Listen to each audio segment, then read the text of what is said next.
Muito bem, respondendo então a pergunta que não quer calar: por que trocar de igreja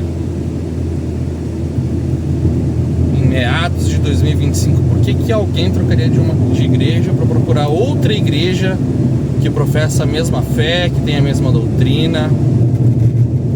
Bom, a resposta, por mais crua que seja, ela é uma só, porque você não entende que aquela igreja está de acordo com aquilo que você quer viver como igreja, porque você acredita que tem circunstâncias ali que, de maior ou menor grau, impedem você de viver aquilo que você entende que deve viver como igreja.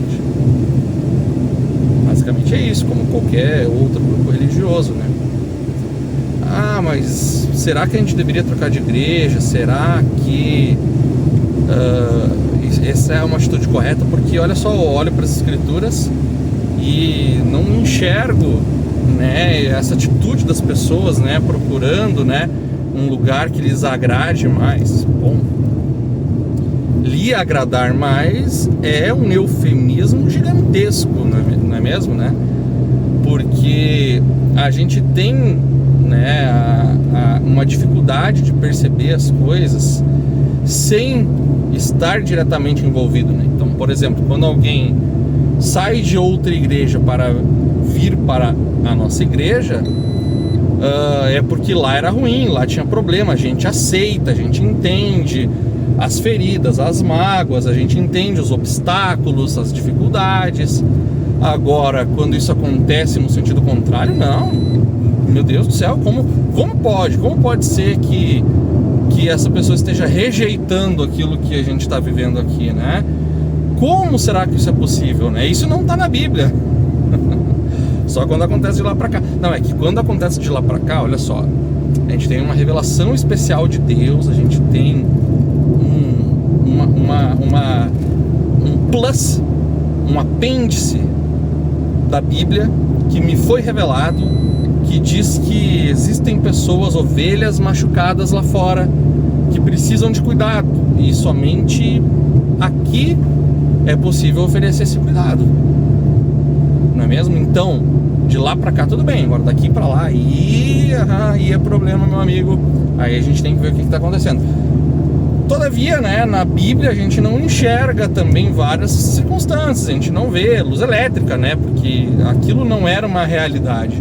A gente não vê uma outra realidade, por exemplo, que é existirem duas igrejas locais que professam, aliás, né, não existiam nem múltiplas igrejas, né, mas uma vez existindo várias denominações, vários grupos dentro da cristandade, a gente também não via duas igrejas da mesma denominação, da mesma congregação, dividindo ali um espaço de 100 metros, né? Isso também não existia na Bíblia, né? A gente não vê isso, aliás, não se vê isso em lugar nenhum, né? Quase. Mas a gente não questiona o porquê que existem, né, múltiplas igrejas compartilhando o mesmo espaço físico, né? E a gente não questiona o porquê que essas igrejas, né, não se juntam, porque a gente pode dizer assim, olha, a principal questão é levar o evangelho para as pessoas, é deixar o amor de Deus fluir e fazer isso da maneira mais prática, mais viável, mais eficiente. Então não é interessante que as forças sejam unidas, que os recursos humanos, os recursos financeiros, os recursos materiais, eles sejam unificados para que então possam atingir locais aonde não era possível chegar sozinho. Então fica o questionamento, por que não existe essa união? E eu só posso teorizar a respeito, eu só posso oferecer suposições, né? E a minha suposição é que a gente pode falar com a nossa boca, a gente pode proferir que a gente está muito preocupado com o evangelho, com aonde ele vai chegar, com deixar o amor de Deus fluir para as pessoas, mas que talvez, apenas talvez, uma preocupação maior com levar o amor de Cristo para as pessoas seja manter o controle sobre como o amor de Cristo é levado, né?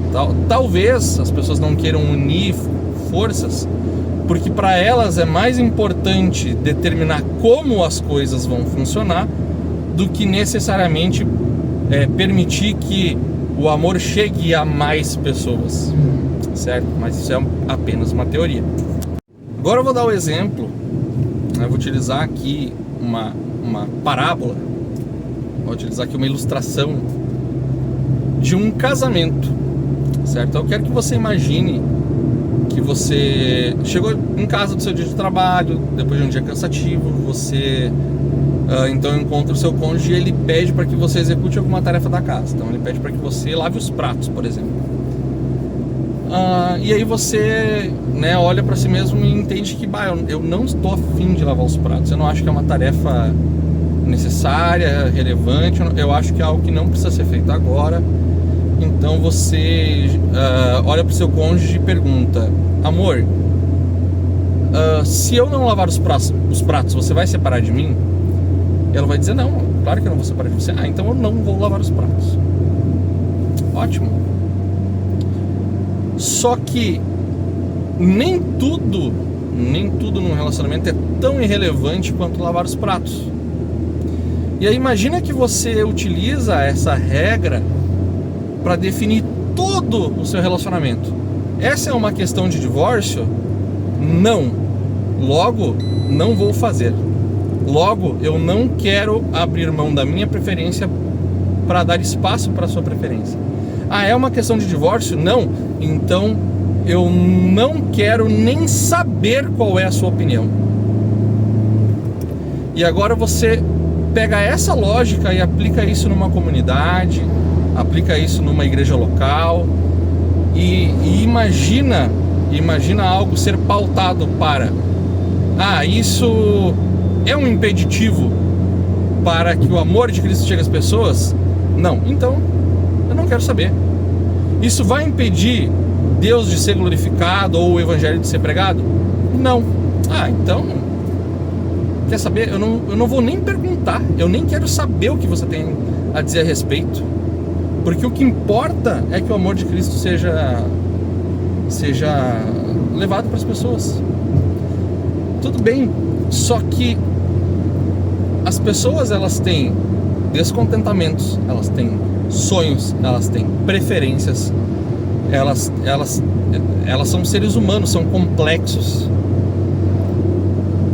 E pautar tudo para o que permite ou não permite o amor de Cristo ser levado é muito bonito na teoria, né? Só que na prática, o que a gente tem?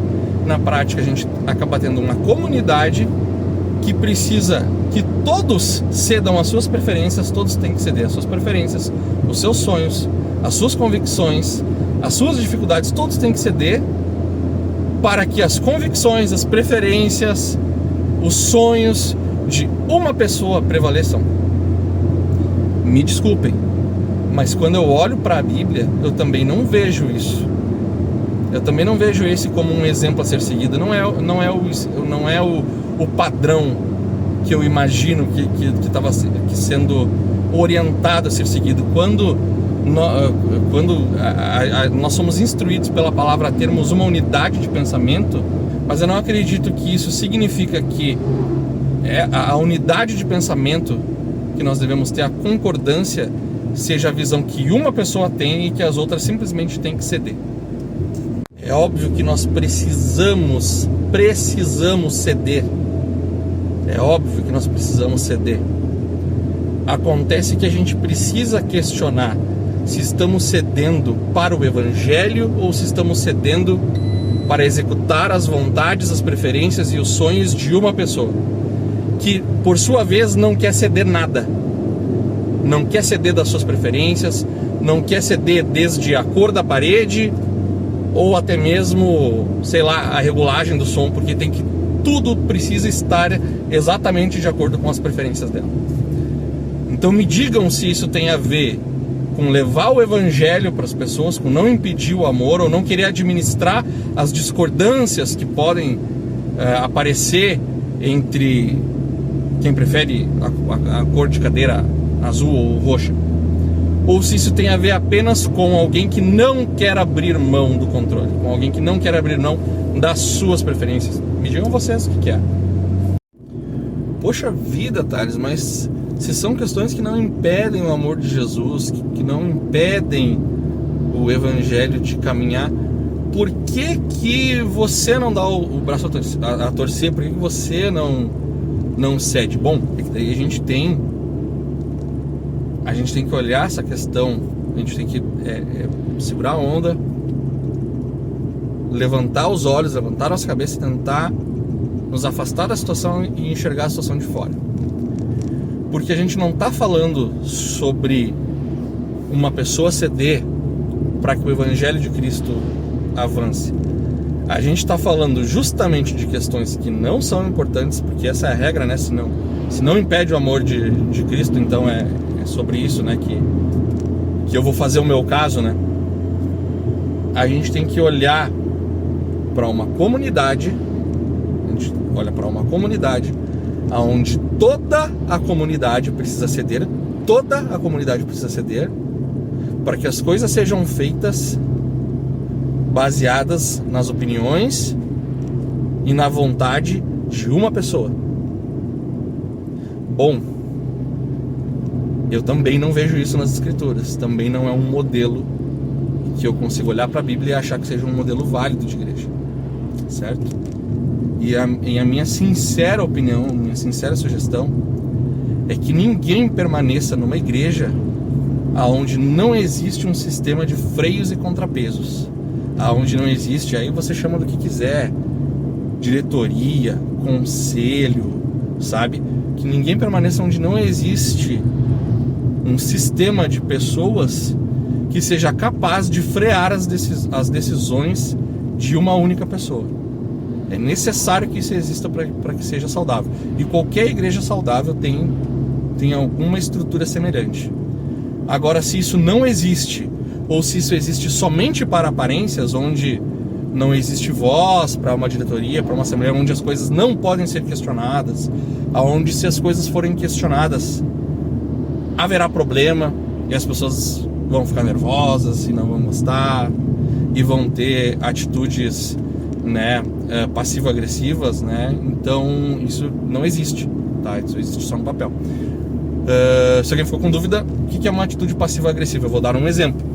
Uma atitude passiva-agressiva é quando você diz para uma pessoa, quando você comunica que você vai se distanciar porque esse é o melhor, e você faz isso da maneira a gerar menos problema possível para todo mundo, e essa pessoa te abençoa, né? Ela vai lá e para você ela te abençoa, ela diz que não quer ser um peso, que a situação não seja um peso para você.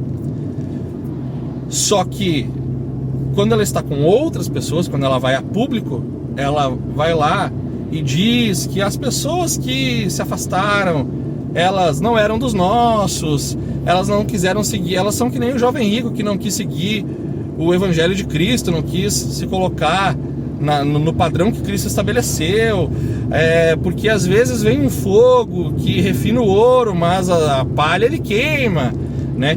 Então, só por exemplo, isso é uma atitude passiva-agressiva. Na sua frente ela tem uma atitude, na sua frente a pessoa é educada com você, ela é legal, ela te deseja bem, ela te deseja as bênçãos, mas nas suas costas ela vai lá e fala tudo aquilo que ela não teve coragem de falar para você.